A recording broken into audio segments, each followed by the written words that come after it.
Did either of you for a moment suspect each other? No. Not for absolutely a not minute. for a microsecond. The Ramseys and the police seem to be waiting each other out. You said that you waited and never had any word from the police about what was happening. 90 days passed without any word. Why didn't you call them? We did. A couple of times I called in the summer of '97.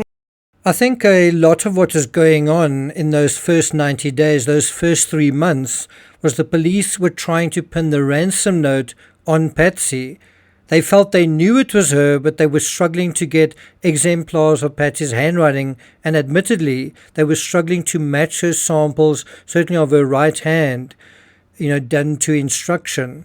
Now, I must say, if you try to find samples of handwriting in my home, you would have a mountain. You'd have a mountain of handwriting to deal with. Remember, these were the days before the computer and before cell phones. So there probably was quite a lot of handwriting, but what happened to it? And you'll notice in this episode, we are dealing with little scraps that are discovered here and there that are used basically as naturally written original exemplars because they couldn't find Patsy's handwriting. Tom Haney, who was the homicide detective from Denver, asked me that very question in my 3-day interrogation. After 3 days of listening to him hammer me, I said, don't even go there. If I thought for one moment that JonBenet Ramsey was murdered by her father, we wouldn't be having this interview right now. And asking Patsy to sort of volunteer samples wasn't working either. They needed unrehearsed samples. People will say, oh, when she calls 911, how does she know how it's signed if she only saw the first page? 30 years ago. Yeah, I don't know. When Crime Junkie asked John Ramsey about the ransom note, he was a couple of times, he seemed to be at a loss for words. When Walker, a former FBI profiler, looks at the ransom note, he makes a prediction. Just the content of the note, the length of the note, some of the specific references in the note itself caused me to form an opinion that kidnapping was probably not the underlying motive in this particular crime. How do you think differently now about the ransom note than you did day one? Well, I imagine that I've picked this thing apart 10 ways to Sunday. it didn't make any sense, first of all. My belief was that the child would ultimately be recovered as a homicide victim. I got nightmares in my head, I fear thoughts build up until I can't feel. My mind fills up into a creature, and it haunts me somewhere much deeper. I got nightmares in my head, I fear. John Ramsey will often cite their experts unanimously concluding that Patsy didn't write the ransom note, that 4 were convinced Patsy didn't write it, and a 5th was almost completely convinced. Patsy, in a fairly loosey-goosey interview with Barbara Walters, Patsy described in detail how their examiners scored her. We have had handwriting experts to look at my handwriting as well. And on a scale, I believe, of 1 to 5, with 5 being a totally incomplete match, I was rated at a 4.5. So there's very little. Any guesses what Cina Wong rated the likelihood of Patsy Ramsey being the author of the ransom note? Well, I'll be revealing the answer to that and also the reason why Cina Wong wasn't allowed to testify at the end of this episode. Before we get to that, thanks very much to DD61882 for your very generous super thanks. Really appreciate that. Also want to draw your attention to these 3 reviews of my first book in the series, The Craven Silence. There's this one from January 2nd, 2025. As an investigative reporter myself, I'm very impressed with the thoroughness of this author's work, especially his cross-referencing of other sources. Thanks a lot for that, John Wood. Marla K. Couldn't put it down. I highly recommend this book. Daphne, think differently. If you aren't afraid to engage in critical thinking about your own life and relationships, this is the true crime author for you. I've been interested in true crime for a couple of decades and have read many authors, from the novel-like works of Anne Rule to the more salacious pulp fiction style of others. Reading Nick's work, though, is more like being invited into the case as a detective or psychological consultant. You are taught to immerse yourself in the subject and think about it from a kaleidoscope of perspectives. Thanks very much for that review, Daphne. If you're finding this analysis worthwhile, please do hit the thanks button. If you've never hit the thanks button, this is your chance.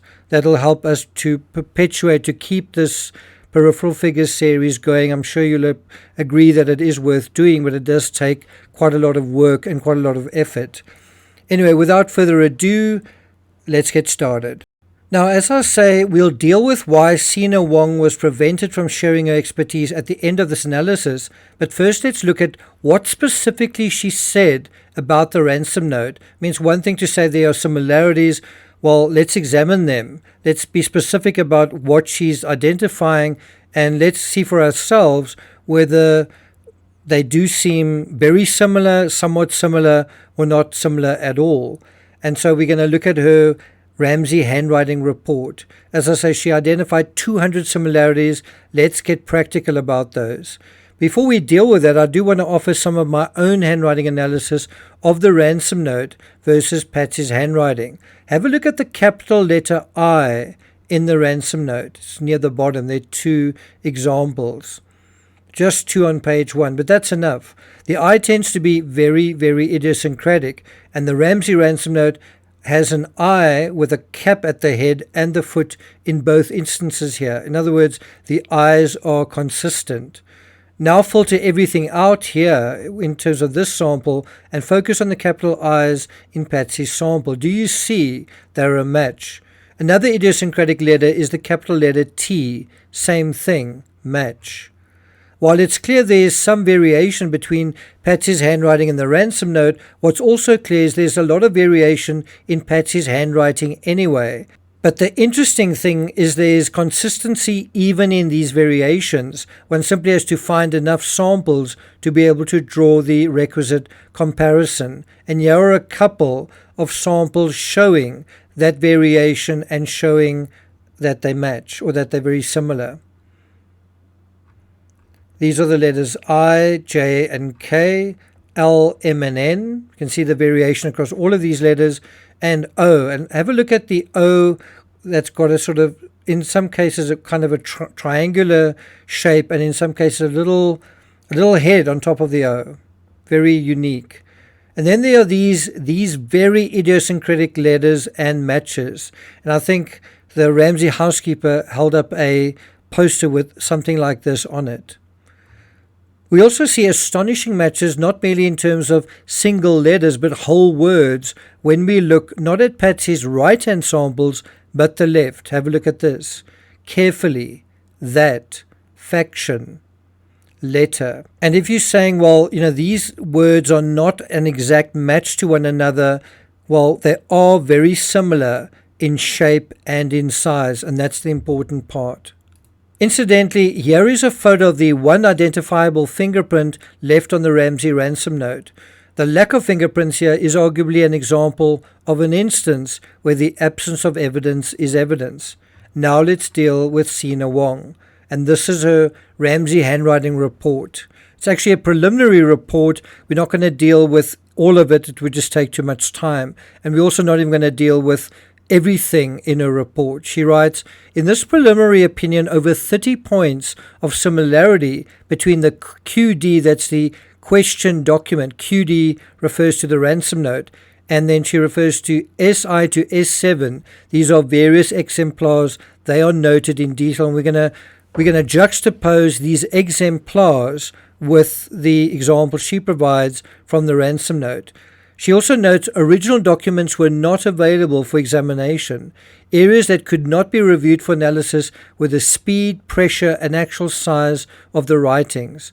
Though the copies were examined, there was enough information available through pattern recognition techniques to form an opinion. The term closely matches in this report refers to a match of letters, words, or the described as in the range of the writer's normal writing variations. And then here it is, specific examples, distinct appearances between the ransom note and exemplars of Patsy Ramsey, starting with R. Right, and you're going right to the beginning, Mr. Ramsey. The R is open to the left in the Ramsey written in S4, closely matches the R of the Ramsey in line 1 of the quality document of the ransom note. The D in S1 has an extended stroke to the upper left of the word dear, which closely matches the D of don't in line 62 of the ransom note. The tendency of an extended stroke, which is mentioned in the previous paragraph, can also be found in the letter R in Ramsey of S4 and the R of Ramsey in line 1 of the ransom note. The final downstroke in the letter M in welcome of S3, welcome to the Northern Territory, closely matches the M in Mr. in line 1. You can tell right off the bat she seems to be finding consistencies. The SE connection in S4 closely matches the repetitive SE connections found in line 23, 36, and 64 of the ransom note. The formation, especially the upward ending stroke of the I in welcome in S3, closely matches the I's in line 10, 51, and 53 of the ransom note. The formation of the upward ending stroke of the T's in S3 closely matches the T's in line 14, 16, and 40, to name just a few of the ransom note. The formation of the upward ending stroke of the I on page 2 of S1, the word picks, closely matches the I's in line 7, time, 13, 19, in, and 33 of the ransom note. The connection of the horizontal stroke of the letter A shown in S4 closely matches the horizontal attachment of A to N in the word any in line 29 of the ransom note. The low placement of the T bar in relation to the H in the word northwest in S3, welcome to the Northern Territory, matches the low placement of the T bar in the TH words in line 6, 14, and 16 of the ransom note, and so it goes on and on and on. The oversized C in crash course and contenders in S1 closely matches the oversized C of carefully in line 2 of the ransom note. Can you see how right off the bat she's finding similarities? The shape of the O with a point at the top of S3 in the word to and in the word rainbow of S5 closely matches the OLS found in line 40, 44, and 52 of the ransom note. Cina Wong also makes general observations. She describes spaces between lines of writing appear to tangle when lower strokes of letters collide with the tops of letters from a sentence below. This tangling can be seen on page 2, lines 5 and 6, and in lines 10, 11, and 12. These examples closely match lines 34, 35, 39, 40, 55, and 56 in the ransom note. She also describes the left margin slowly pulling leftward towards the base of the page in S1 and S2, which closely match the margins of the ransom note. The first paragraph after the salutation starts within a range of the second word of the salutation. The example of S1 and S2 closely match the first page of the ransom note. So just their formatting similarities. She also repeats an observation from Professor Foster, which he refers to the exclamation marks. The formation of the exclamation points in S1, I think that's line 13, and S1 page 2, after the word back. In S2, line 6, after the word ball, closely match the exclamation point in line 66 of the ransom note. It shows the tendency for the initial stroke of the exclamation to have a leftward curve, causing it to have a bending effect. So it's an exclamation mark that sometimes can kind of look like a boomerang. She also highlights how the comma in that dollar amount, $118,000 of the ransom note, is seen elsewhere as well. And then she describes a couple of issues that still need to be addressed. She says items to be examined if additional exemplars are available. General shared characteristics in both the standards and the quality document are the tendency for the letters like T's and S's to connect to a following letter. And I think that's a reference, for example, to listen. She says she would like to see original exemplars to measure the spacing of letters, would like to see original exemplars to measure the size of letters in writing, looking for RE combos that run together, looking for rivers in writing caused by the large spacing in words. Rivers appears in the quality document and in small amounts in the exemplars.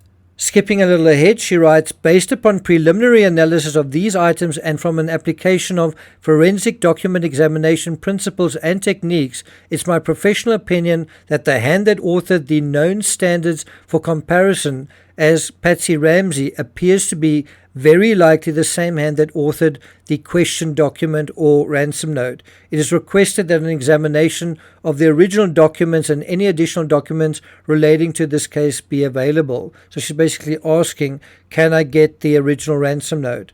This opinion is based on copies alleged to be true representatives of the original document. Then the summary. It is quite rare for a document examiner to quantify degrees of certainty on a numerical scale. But for the purposes of allowing a general understanding of my results, I've designated a rating of probability based on a scale of 1 to 10. And I think what she means by that is normally they can simply say, yes, this is that person's handwriting. And so this ransom note was very unique in the sense that there was this variation built into it, and then also this idea that it may have been disguised, and then even another element, perhaps an ambidextrous element. Anyway, she writes, it is my preliminary opinion, given the multitude of similarities linking the question document to the exemplars, that the probability that these documents were written by the same hand is 8.5 on the scale. In other words, 8.5 out of 10. In other words, very, very likely.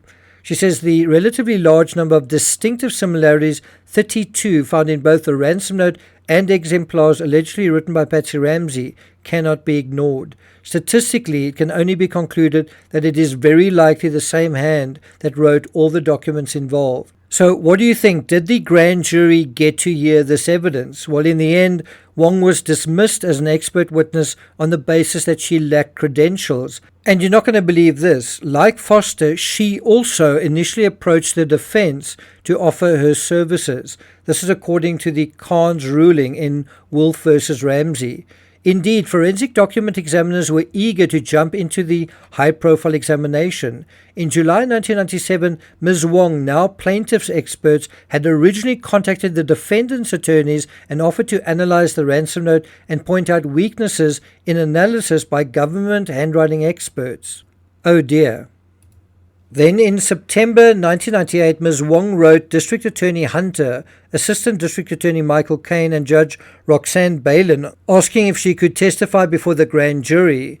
By the letter dated January 20, 1999, Mr. Hunter rejected the request, informing Ms. Wong that it was his opinion that she did not use scientifically reliable methods, and as a result her testimony would be inadmissible. And also he informed her that she lacked credibility. On November 14, 1997, Darnay Hoffman filed a complaint in the District Court for Boulder County, Colorado, on his own behalf as a plaintiff, asking that Mr. Hunter be forced to explain why he had not filed murder charges against Mrs. Ramsey. Attached to the complaint was the affidavit of Ms. Wong, who, notwithstanding her earlier overture to the Ramseys, now claimed that Mrs. Ramsey had written the ransom note. Mr. Hoffman's complaint was dismissed on January 20, 1998. So who was allowed to testify for Boulder PD for the prosecution? Well, believe it or not, it was the same individual who left that single fingerprint on the ransom note, Chet Ubowski from the CBI, and we will be dealing with him in the next episode.